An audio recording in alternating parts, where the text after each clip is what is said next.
नमस्कार मित्रमैत्रिणींनो, जर तुम्हाला आपल्या चॅनलवरच्या कथा आवडत असतील तर लाईक करत जात जा आणि चॅनलला सबस्क्राईब करून बाजूची घंटी दाबा आणि ऑलवर सेट करा. म्हणजे जेव्हा जेव्हा मी नवीन व्हिडिओ किंवा कोणतीही नवीन पोस्ट अपलोड करेन तेव्हा ती सगळ्यात आधी तुमच्यापर्यंत पोहोचेल. धन्यवाद. तर वळूया आपल्या कथेच्या पुढच्या भागाकडे. दिव्या प्लीज, आम्ही तुझ्या चांगल्यासाठीच सांगतोय. अक्षय डीच करतोय तुला, कळत कसं नाही तुला? आदी बोलला. ओ जस्ट शट अप. ती बोलली आणि फोन ठेवणारच होती की इतक्यात त्या केबिनचं दार जोरात लुटून अक्षय आत आला. तसा आदी पण गडबडला आणि वळून त्याच्याकडे पाहू लागला. How dare you come here. Akshay रागातच बोलला. तसा आदी उठून उभा राहिला, पण ह्या गडबडीत त्या फोनचा रिसिव्हर मात्र बाजूलाच राहिला होता आणि समोरून दिव्याने पण फोन कट केला नव्हता, कारण तिच्या कानांवर अक्षयचा रागीट आवाज पडला होता. आता पुढे. तू काय करतोयस इथे? अक्षय पुन्हा रागात बोलला. तसा आदीला खूप जास्त राग आला, कारण जरी अक्षय तिथला डॉक्टर असला तरी यशराज इनामदार त्या हॉस्पिटलचे ट्रस्टी होते आणि त्यामुळे आदित्य तिथे कधीही येऊ शकत होता, कारण तो पण तर इनामदार होता. पण तरी आपला राग आतल्या आत घेऊन तो शांत राहिला, कारण आज त्याला सगळं शांतपणे हँडल करायचं होतं. अक्षय, तू शांत हो आधी. आदी खूपच शांतपणे बोलला. काय शांत होऊ? तू आधी सांग इथे का आला आहेस? अक्षय तरी रागातच बोलत होता आणि इथे समोरून त्यांचं बोलणं ऐकून दिव्या चॅट झाली होती, कारण नेहमी शांत आणि सभ्य भाषेत बोलणारा अक्षय आज जरा जास्तच अग्रेसिव्हली बोलताना वाटत होता तिला. हे बघ, पहिली गोष्ट तर ही आहे की मी आदित्य इनामदार आहे आणि डॅड ह्या हॉस्पिटलचे ट्रस्टी असल्यामुळे मी इथे कधीही येऊ शकतो. हे तुला वेगळं सांगण्याची गरज नाही, राईट? आदित्य त्याच्या पॅन्टच्या दोन्ही पॉकेटमध्ये हात सरकवून एकदम त्याच्या समोर येऊन बोलला. तसा अक्षय दात ओठ खात गप्प झाला. बोल, काय काम आहे? अक्षयने आता शांतपणे विचारलं. मला थोडं पर्सनल बोलायचं आहे, आदी बोलला. हो मग बोल ना, आणि पटापट बोल, माझ्याकडे जास्त वेळ नाही आहे, अक्षय ॲटिट्यूड दाखवत बोलला. तशी आदीने नकारार्थी मान हलवली, कारण आत्ता ह्या क्षणी त्याला काहीच गोंधळ घालायचा नव्हता. हे बघ अक्षय, मला माहीत आहे तुझं आणि दिव्याचं अफेअर सुरू आहे, मग तरी तू युवी कशी लग्न करण्यासाठी होकार का दिला आहे? तू घरच्यांना तुझ्या आणि दिव्याबद्दल सांग ना, ते तुमचं रिलेशन ॲक्सेप्ट करतील का? मधल्यामध्ये दिव्या आणि युवी का दोघींनाही फसवत आहेस तू? आदी स्पष्टच बोलला. त्यावर अक्षय ओठांच्या कोपऱ्यात तिरकस हसला. आदी, तुला काय वाटतंय, मी मूर्ख आहे का? अरे मला आधीच माहीत होतं की तुला माझ्या आणि दिव्याबद्दल कळलंय. एनिवेज, पण तू माझ्या मॅटरमध्ये का ढवळाढवळ करतोय? तुला कामं नाही आहेत का? आमचं आम्ही तिघे बघून घेऊ. जा जा इथून, निघ, अक्षय बोलला. पण त्याचं असं तुसडेपणाने बोलणं आदीला अजिबात सहन होत नव्हतं, तरीसुद्धा त्याने संयम ठेवला. अक्षय, अरे असा का करत आहेस तू? प्लीज ऐक माझं. घरच्यांना सांग रे जे पण खरं आहे. तू आधीच आपल्या संस्काराच्या विरुद्ध वागलायस. जर घरच्यांना हे कळलं तर त्यांना किती त्रास होईल, आदी बोलला. त्यावर अक्षयने मान वर करून त्याच्याकडे पाहिलं. संस्कारांविरुद्ध म्हणजे? अक्षयने विचार करत विचारलं. म्हणजे हेच की लग्नाआधीच तुझे दिव्यासोबत फिजिकल रिलेशन झालेले आहेत आणि हे इनामदारांचे संस्कार नाहीत, आदी बोलला. तसा अक्षय जोरजोरात हसायला लागला. संस्कार? माय फूट. संस्कार करत कधी मोकळा श्वास घेऊ दिलाय का ह्या इनामदारांनी? जेव्हा बघावं तेव्हा ह्यांच्या रूढी परंपरा मध्ये येणारच. कधी कुठे जायचं म्हटलं तरी ह्यांची परवानगी घ्यावी लागते. घर आहे की जेल?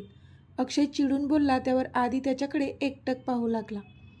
अक्षय, अरे काय बोलतोस तू? तुला तरी कळतंय का? आदी जोरातच ओरडला.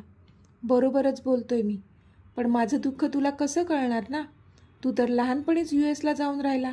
तू तिथे मस्त एन्जॉय करत होतास आणि मी मात्र ह्यांचे सो कॉल्ड संस्कार सांभाळत होतो, अक्षय बोलला. अक्षय, अरे पण आपल्या चांगल्यासाठीच होते ना आपल्या घरचे संस्कार, आदी बोलला. काय खाक चांगलं? फक्त जेलसारखं वाटत होतं मला. त्यात माझी आई, तिला पण मी एक श्रावणबाळच वाटतोय. जे ती सांगेल ते सगळं ऐकायचं. एक हिटलर आई आहे ती, अक्षय चिडून बोलला. अक्षय खबरदार, छोटी आईबद्दल बोलताना तुला काहीच नाही वाटत का? आदी आता चिडला होता. तुझी तर छोटी आई आहे ती, पण माझी तर आईच आहे ना. मग माझ्या मनाचा विचार नको का करायला तिने? पण नाही, सगळं स्वतःच्या मर्जीने करणार ती. मला युविकाला होकार नव्हता द्यायचा, पण तरी माझ्या आईला लहानपणापासूनच वाटत होतं की युविका ह्या घरात सून म्हणून यावी. मग काय, द्यावा लागला मला होकार, अक्षय बोलला. पण त्याचं ऐकून आधीला मात्र आनंद झाला, कारण त्याला हे तर कळलं होतं की अक्षयला युविकाशी लग्न करण्यात काहीच इंटरेस्ट नाही आहे. अक्षय, मग तू छोटी आईला सांगत का नाहीस की तुला युविकाशी लग्न नाही करायचं आहे? तुझं दिव्यावर प्रेम आहे आणि तुला दिव्याशीच लग्न करायचं आहे. आधी स्वतःची खुशी लपवत बोलला. प्रेम? कोणावर? दिव्यावर? अरे हाड, असं म्हणत अक्षय जोरजोराने हसू लागला आणि ते पाहून इथे आधी मात्र पूर्णपणे गोंधळून गेला. काय झालं अक्षय, तू हसतोयस का? अरे तुझं तर दिव्यावर प्रेम आहे ना? मग? आधीने विचारलं. प्रेम? माय फूट, तिची लायकी आहे का जे मी इतकं प्रेम तिच्यावर करेन? अक्षय बोलला, पण आधीला मात्र आता खूप मोठा शॉक बसला होता. म्हणजे? आधीने विचारलं. तसा अक्षय ओठांच्या कोपऱ्यात हसला. प्रेम, लव्ह, इश्क ह्या सगळ्या गोष्टी फक्त पुस्तकात आणि मूवीमध्येच अस्तित्वात असतात, रिअल लाईफमध्ये नाही. अक्षय त्याच्या चेअरवर आरामात रेलून बसत बोलला. तशी आधीने नकारार्थी मान हलवली, कारण तो जे बोलत होता ते त्याला अजिबात पटत नव्हतं.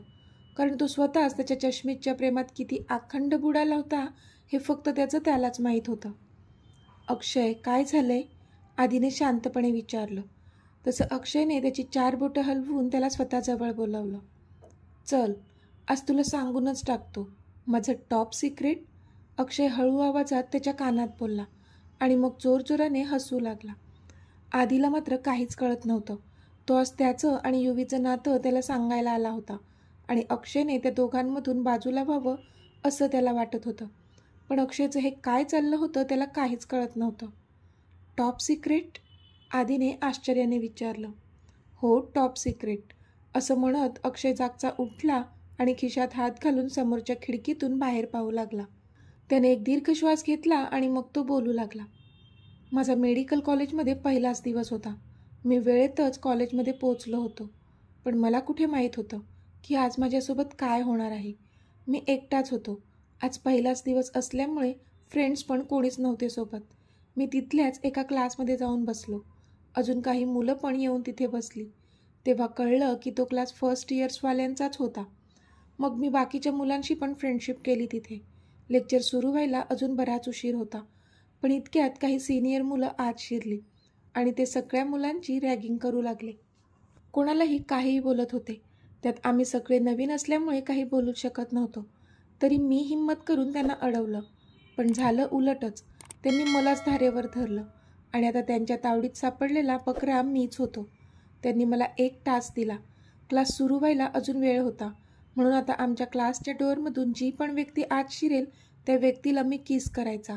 मग ती व्यक्ती मुलगी असो वा मुलगा. मी त्यांना खूप समजावलं, पण त्यांनी माझं एकही ऐकलं नाही. शेवटी नाईलाजास्तव मला त्यांचं ऐकावं लागलं. खूपच एम्बॅरेसिंग होतं माझ्यासाठी ते, पण मला करणं भाग होतं. नाहीतर पुढे जाऊन त्या मुलांनी मला खूप त्रास दिला असता. शेवटी हिंमत एकवटून मी रेडी झालो आणि दारात पाहिलं. समोरून एक मुलगा आत येताना दिसला. तसे ते सगळेजण दाराच्या आडून लपून हसू लागले.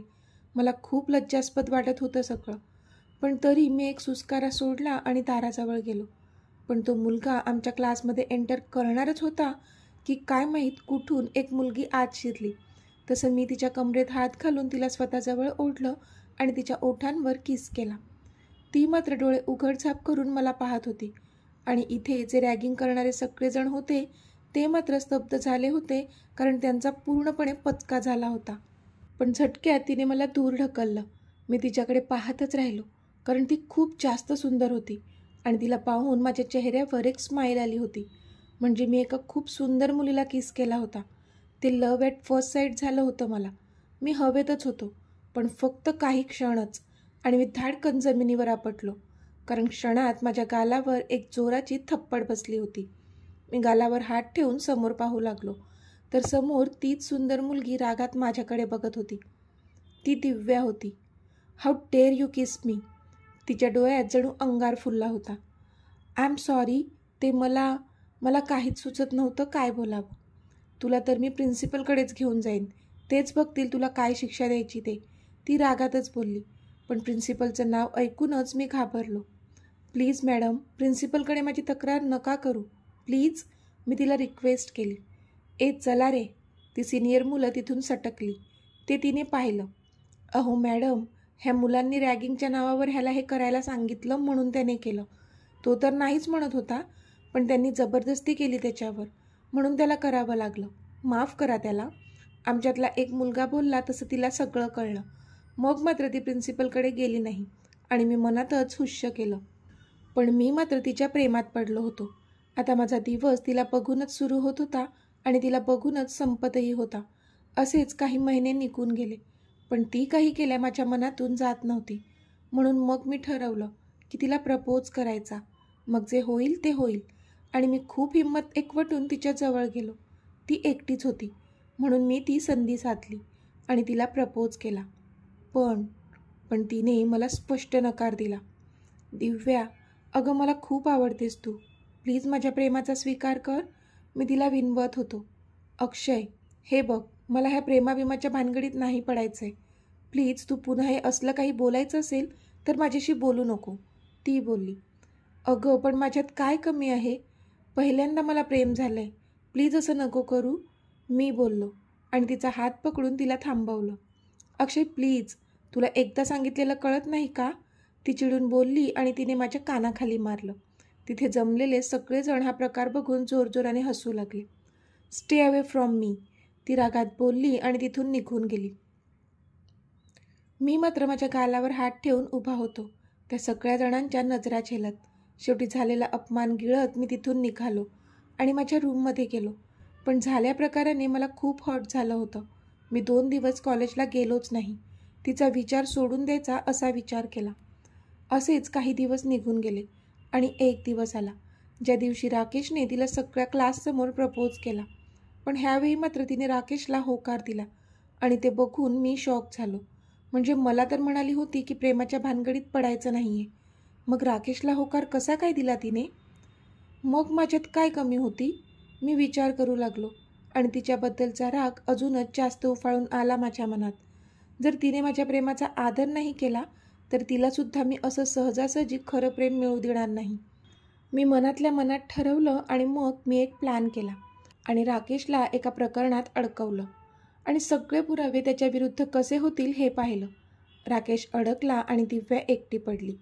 मग मी माझ्या चांगल्या स्वभावाने तिला आपलंसं करायला सुरुवात केली आणि शेवटी ती माझ्या प्रेमात पडली. हो, माझ्या प्रेमात पडली ती, पण फक्त एकतर्फी. कारण मी तर प्रेम करत नव्हतोच तिच्यावर आणि आजही करत नाही. मी तर फक्त आणि फक्त तिला फसवत होतो. मला बदला घ्यायचा होता तिचा आणि त्या बदल्यामुळेच मी तिला पूर्णपणे यूज करून घेतले, मेंटली आणि फिजिकली सुद्धा. अक्षय तिरकस हसत बोलला. पण त्याचं ऐकून इथे आधी मात्र स्तब्ध झाला होता. कारण त्याला वाटत होतं की अक्षयचं दिव्यावर प्रेम आहे आणि तो तिच्यासाठी युवीसोबत असलेलं नातं तोडून टाकेल. पण इथे त्याला काहीतरी वेगळंच ऐकायला मिळत होतं, जे ऐकून तो आता सुन्न झाला होता. अक्षय, तुला कळते तरी का तू काय बोलतोय ते? अरे तुझ्या त्या सो कॉल्ड बदल्यासाठी तू एका मुलीचं आयुष्य खराब करून टाकलंय, ह्याचा अंदाज तरी आहे का तुला? आधी आता चिडला होता त्याच्यावर. मी तिचं आयुष्य खराब करून टाकलंय आणि तिने काय केलं ते नाही का दिसत तुला? अक्षय चिडून बोलला. प्रेम कोणावर करावं हा ज्याचा त्याचा प्रश्न आहे अक्षय. असं आपण एखाद्याला आपल्यावर प्रेम करण्यासाठी मजबूर नाही करू शकत. ती एक फिलिंग आहे. जेव्हा आपल्याला होते तेव्हा ती व्यक्ती आपल्याला सगळ्यात जास्त आवडते. कदाचित दिव्याला पण राकेश आधीपासूनच आवडत असेल आणि त्याने प्रपोज केल्यामुळे तिने होकार दिला असेल. ह्यात तुझा अपमान कसा झाला? आदी बोलला. अपमान तर झालाय आधी आणि त्याची शिक्षा पण मी दिव्याला दिली आहे. तिचं सर्वस्व तिने माझ्यावर अर्पण केलंय, अक्षय बोलला. आणि मग आता तू काय करणार आहेस? आदीने विचारलं. काय करणार म्हणजे? माझं लग्न फिक्स झालंय ना युविकासोबत, तिच्याशी लग्न करणार. तेव्हाच तर आई बाबांना सांगून हे हॉस्पिटलची ओनरशिप मला देईल, तसा शब्द दिलाय तिने मला. अक्षय खुनशी हसत बोलला. त्यावर आदीने रागात हाताच्या मुठी आवळल्या. म्हणजे अक्षय युविकाशी लग्न फक्त हॉस्पिटलची ओनरशिप मिळावी म्हणून करणार होता? आदीला खूप जास्त राग आला होता त्याचा. आणि दिव्या, तिचं काय? आदीने विचारलं. तिचं काय? आत्तापर्यंत मी तिला खूप गुंडाळले, पुढे पण गुंडाळत राहील. तिचं प्रेम आहे माझ्यावर आणि ती माझ्या शब्दाबाहेर नाही जाणार, मला माहीत आहे. अक्षय बोलला त्यावर आधी अजूनच चिडला. अक्षय, तू इतक्या खालच्या पातळीवर जाऊन विचार करशील वाटलं नव्हतं रे. किती नीच आहेस तू. हे दिव्याला कळलं तर काय होईल ह्याचा अंदाज आहे का तुला? आधी जास्तच भडकला होता. तसा अक्षय जोरात हसू लागला. आणि तिला कसं कळणार? तू सांगणार आहेस का? जा सांगून बघ. ती विश्वास ठेवते का? इतक्या वेळेस तिने विश्वास ठेवला नाही तुझ्यावर, ती आत्ता विश्वास ठेवेल असं वाटतंय का तुला? नाही रे, तिचा फक्त आणि फक्त माझ्यावर विश्वास आहे. मी माझ्या प्रेमाची जादूच अशी केली आहे तिच्यावर. अक्षय हसून बोलला. त्यावर आधीने मात्र नकारार्थी मान हलवली आणि रागात तिथून निघून गेला. अक्षय मात्र शांतपणे खुर्चीवर रेलून बसला. आणि दिव्या, जी आता फोनवरून त्यांचं सगळं ऐकत होती, तिचे हातपाय थरथरायला लागले होते. म्हणजे ज्याच्यावर आपण जीवापाड प्रेम केलं तो आपल्यावर प्रेम करत नव्हताच मुळी, तो तर बदला घेत होता. विचार करूनच तिच्या डोळ्यांसमोर अंधारी आली आणि ती मटकन खाली बसून पडली. आधी बाहेर निघून आला खरा, पण त्याला आता काहीच सुधरत नव्हतं. तो काय करायला आला होता आणि झालं उलटच होतं. म्हणजे अक्षयला ना दिव्याचं पडलं होतं आणि नाही युविकाचं. त्याला फक्त स्वतःचा स्वार्थ साधायचा होता. तर आज आधी अक्षयला त्याच्या आणि युविकाच्या नात्याबद्दल सांगणार होता, पण आजचा त्याचा हा अवतार बघता हे सांगणं आता अजिबात योग्य नव्हतं हे कळलं होतं त्याला. नाहीतर त्याने नक्कीच त्यांच्या खऱ्या नात्याला वेगळं वळण दिलं असतं, जे आधीला नको होतं. म्हणून शांत रीतीने विचार करून मगच हा गुंता सोडवावा लागणार होता त्याला. शेवटी तो गाडीत बसला आणि इनामदार विलाकडे निघाला, जिथे त्याची चष्मीच हातावर मेहंदी लावून त्याची वाट पाहत बसली होती. तर मित्रमैत्रिणींनो, आजचा भाग तुम्हाला कसा वाटला ते मला कमेंटमध्ये सांगा. आणि जर आवडला असेल तर व्हिडिओला लाईक करा, शेअर करा आणि चॅनलला सबस्क्राईब करून बाजूची घंटी नक्की दाबा. चला तर भेटूया आपल्या पुढच्या भागात. तोपर्यंत धन्यवाद.